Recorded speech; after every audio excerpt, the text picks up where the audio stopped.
Hi everyone, and welcome to another edition of Boss VG Reviews. Today I'm reviewing Donkey Kong Country Returns for the Wii. This is a throwback to the days when Rare was exclusive to Nintendo and they actually made good games. Unfortunately, due to their partnering with Microsoft, they weren't available to make this update to the classic franchise. Instead, Nintendo entrusted the sequel to Retro Studios, the studio responsible for the excellent Metroid Prime series.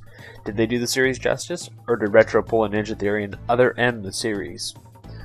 Fortunately for us, Retro does quality work with whatever franchise they touch. They brought Samus alive in a way that nobody had ever foreseen, and despite the heroine being speechless, they improved upon the IP released in 1986. With Donkey Kong Country Returns, they managed to replicate that feat and improve upon the magic that made the first game so enjoyable. Off the bat, the graphics are nice. They're about as good as I think the Wii is capable of. The gameplay is standard for platformers, with the exception of a few Wiimote gimmicks that help add a little diversity. You hold downward and pound the controllers like you're playing a bongo to have DK blow air in a direction, which can be used for collecting things or even revealing certain secrets. If you do the same motion without holding anything, you pound on the ground, and if you hold right, you start rolling, one of the signature moves from the SNES version of the game. Still on the subject of gameplay, a lot of reviewers of the game are complaining that it's too hard.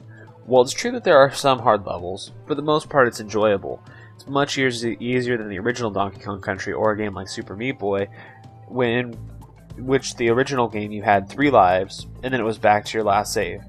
Lives are abundant, and even if you don't catch them within the level, you can always buy more lives from Cranky Kong.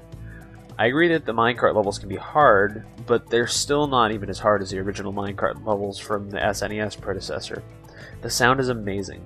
They've brought all the old soundtrack from the SNES and updated it with real instruments. I also really like the story. It explains why DK is battling all the creatures in the jungle instead of just randomly running around stomping beavers. Heyo! To sum it all up, Donkey Kong Country is an amazing game with great graphics, a solid story, great sound, and fun gameplay. If I had any complaints at all, it's that sometimes there's an occasional issue where you take damage when you should have killed an enemy. Overall, I strongly recommend that you buy this game. It's a fun and amazing throwback to the classic game in the 90s, and it's great if you like platformers. Thanks again for joining me. George, signing out.